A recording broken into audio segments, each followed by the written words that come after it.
Well, welcome to deer season 25. It's the dog days of summer. Here it is, the first couple days in July. While we're here on the farms, we're working on blinds, we're working on fields, just making sure everything is perfect, getting fields ready for fall plots. The corn's in the ground, it's about head high on me.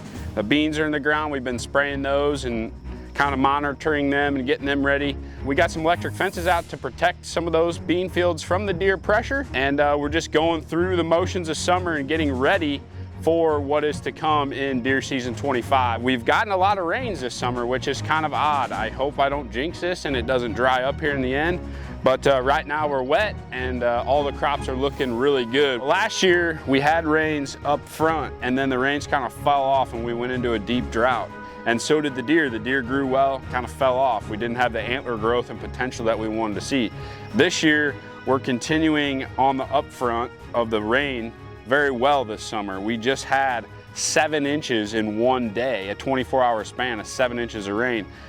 Wish we could spread that out, but we'll take it when we can get it. And during the springtime, during turkey season, we had a lot of rain days as well. So we had upfront moisture in the spring. We've got upfront moisture here in the beginning of summer. With any luck, that will continue through this summer and hopefully puts on some giant velvet growth.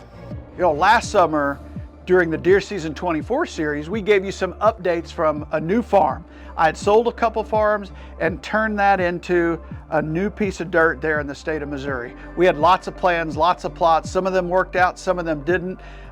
In particularly where we put that new plot, Wade ended up going in there and killing a 167-inch Missouri whitetail. So we felt like this was awesome to be able to go in the first year and kill a 5.5-year-old buck with that type of headgear on. Just an incredible, incredible deer and an incredible story that we shared on 13. You know, win some, lose some. That particular new farm, one of the things that had our eyes popping out of our heads when we put our stealth cameras out, this giant Missouri buck that we didn't know how old he was. We thought he was either 3 or 4. Chances are he's probably a 4-year-old. And Wade actually passed this deer a time or two leading into when he killed that 5.5-year-old 167. Lots of pictures of him. And I mean, he looked like a homeboy. And then all of a sudden, opening day of Missouri rifle season, last picture. Didn't get another one. So consistent pictures and then no more. Might have lost that one. We'll see. Maybe he dispersed. Maybe he'll come back this year. My gut says he probably got harvested during the Missouri rifle season. However, there was another really tall 8-point on this particular farm that stayed there throughout the season. Seemed like a homeboy. He was still there when we pulled the cameras there at the latter part of the year. So we'll see if he comes back this year. I'm anxious to see what we do in year 2, round 2, with this new piece of Missouri dirt. This year, we've got another new project. Once again, I'm selling a farm, buying a parcel. This particular piece is 78 acres, and I always look for food, water, cover. This one's got the cover. It needs the food. It's got a little bit of a drainage going through it, but it probably needs some water. We've got a couple ponds in there, but we're gonna increase those. It's a nasty 80-acre piece with draws and ditches, and it's almost solid timber. It has a beautiful buffer of cedars kind of all around the property, so it's buffered really well. It's got a hardwood center. It's rough, it's nasty, it's got some big old draws on it. I walked it looking at some timber, and it is thicker than most farms around here. So that's exciting. We put a bean field on that farm, and looking forward to a new project, a new start, hopefully some new giant bucks. Most importantly, we're going to increase food dramatically. We're going to make sure we take care of our access. And I always look at small picture, the farm itself, and then big picture to look around the area. There's not a lot of food in this area, so if we can add some beans, some corn, some green, we're going to probably help this particular area out quite a bit. This year we're going with a bean field on the south end. It's probably 2.5 acre field, and then we're going to go down in the heart of the beast, down in the middle, doze out a plot, put a green field in there, and then another clover field up to the northwest corner. Hopefully, by adding food to this small parcel and taking care of access, we've got access from the north and the south. We're going to create a path along the east. We can get into this farm and hunt it effectively this year.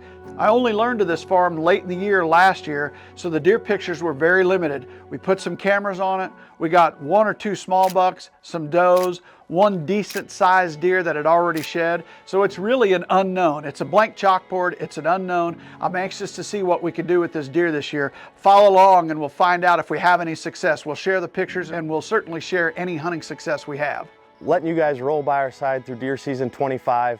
We got a lot up our sleeve this year. Myself, Perry, and Mark have all put our heads together, and we got some pretty good plans coming for you in the near future. So we're gonna bounce back a little bit to deer season 24, early October, and we were actually on this particular farm, myself and Mark. We crawled into this bottom field. We have a two-product approach on this particular field. We have radishes on one end, winter bulbs on the other. We try and filter these deer on through out to a bean field that's off to the west. 3 or 4 different mature bucks on the hit list, one in particular, and we were going in after that particular deer. Well, Wade and I are gonna have some fun tonight on a field that's different for us. We've had good luck on this field before, particularly with Catch a Dream, but we've never planted it in big green like we did this year. We had a lot of water this spring and we didn't get this field in. So instead of planting it late, we said, hey, let's take it to green. And we have a giant biologic winter bulb and sugar beet field leading to a giant radish field. And we're sitting to where we get transitional movement between the two different foods. So we're excited to get in there and see what happens. It hasn't been sat yet this year. It's a field with a history. It's a bottom field. It shades early. And the pictures show that the action is really good. So we'll see what happens tonight. Well, we just got settled into the blind, and back here in this cove, got the tall trees along the creek, big cottonwoods behind us. Nonetheless, I think we're gonna be good. No deer took off or anything on our way in. Should be good, and this deer's been very, very regular, so fingers crossed that he does the same thing he's done for the past week. We have a 28-yard bench right here in front of us, so it should be a death trap for him if he decides to come out and have a little salad tonight. So we shall see how it goes.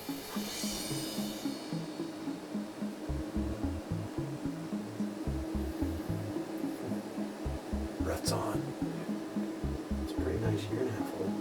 Yeah, for sure. So as the night rolls on, it's been pretty good movement. We're seeing some smaller bucks, and this time of year, it always seems like it's that last 30 minutes of light before one of these big ones will get up on their feet, especially when it's a hotter evening. So we're just gonna sit back and let the night unfold, and hopefully this big boy will read the script and do as he's been doing in the past.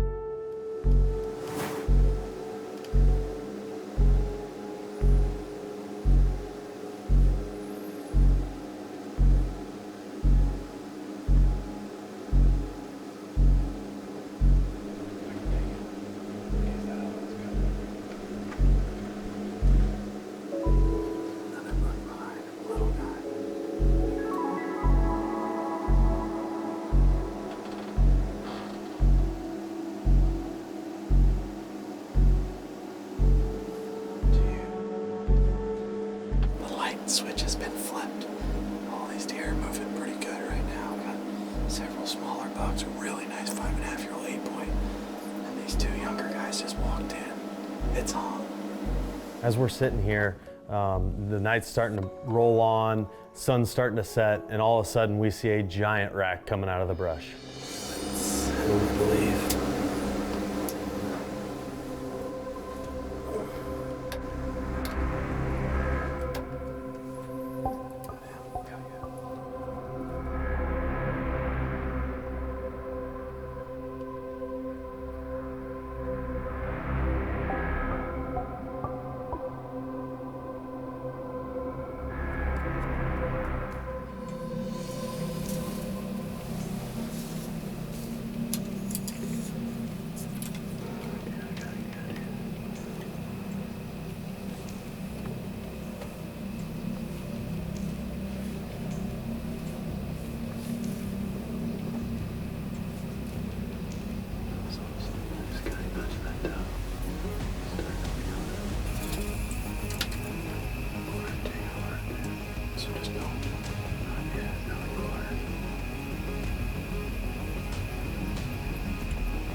Bet.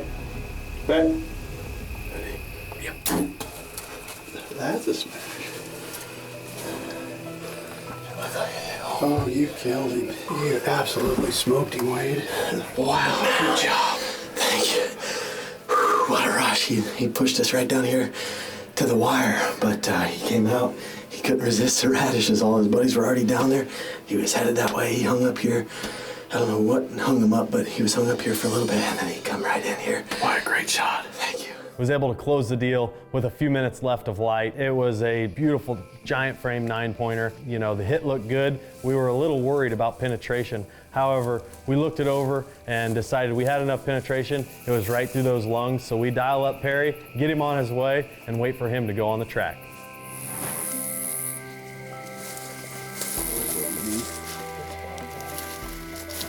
Oh yeah, there's a bunch of wood right here.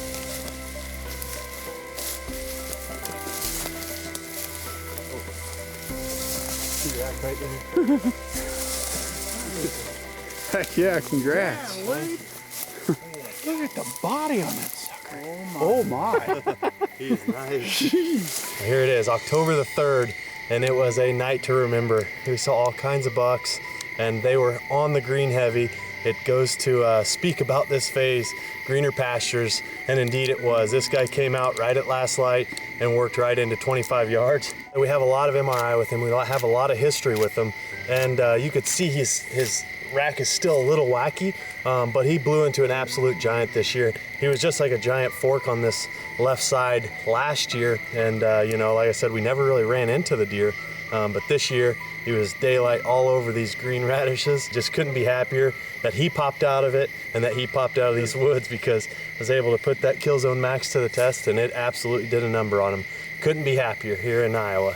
You know, it's always a challenge in the wild to have pictures of a deer year in and year out. And frankly, the species just isn't built to last. If you look at your hunting and your pictures, and we've got the luxury of looking back some 4 decades now, I personally believe the species is built for about 3.5 or 4.5 years old. In other words, eliminate hunting pressure. How long are they going to last through natural mortality? You know, are they going to make it to 6, 7, and 8? It's a rare feat for a deer to get to that age. Well, you look at this deer that we're hunting here with Wade. We had pictures of him in 21, 22, 23, now 24. In 21 already, he looked like he was mature, like he was at least 4.5, 5.5 years old. So imagine what this deer has seen, what he's been through, and now finally makes it to this age, and he's getting a little more consistent. In years past, we could never see this deer. We'd get a few pictures each year, but he was a ghost, man. So perhaps his home range changed a little bit. Perhaps age is catching up to him. He is a slave to his stomach. He's coming to the food a little bit more often. And finally, here we are. This is the year we get this deer in front of us during daylight. Just an incredible story about an ancient warrior. We're adding new videos every week, so make sure to click that subscribe button and check out all of our amazing content. This episode of DoD TV is brought to you by the new Tenzing Voyager Day Pack. Go further, hunt longer, Tenzing.